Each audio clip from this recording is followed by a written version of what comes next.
விஜய் சினிமாவுக்கு good bye சொல்லிவிட்டு முழு நேர அரசியல்வாதியாக களமிறங்க இருக்கிறார். இது பற்றிய அறிவிப்பு வெளிவந்த நாளிலிருந்தே அவருடைய கடைசி படத்தை இயக்கப் போவது யார் என்ற எதிர்பார்ப்பு அனைவருக்குமே இருந்தது.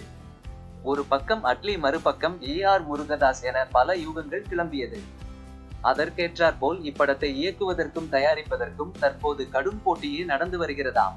அதில் கிட்டத்தட்ட 8 இயக்குனர்கள் விஜய்க்கு கதை சொல்லி இருக்கின்றனர்.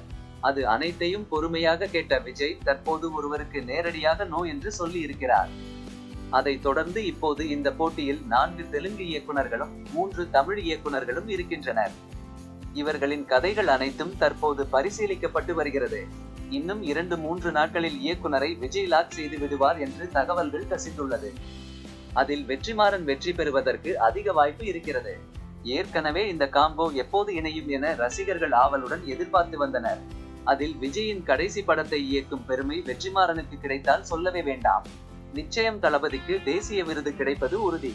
அதனாலேயே தற்போது ரசிகர்கள் இந்த அதிகாரப்பூர்வமான அறிவிப்புக்காக ஆவலுடன் காத்து கொண்டிருக்கின்றனர். தற்போது விடுதலை 2, வாடிவாசல், வட சென்னை 2 என அடுத்தடுத்து பிஸியாக இருக்கும் வெற்றிமாறன் விஜய்க்காக தரமான ஒரு சம்பவத்தை நிகழ்த்துவார் என்று எதிர்பார்க்கப்படுகிறது.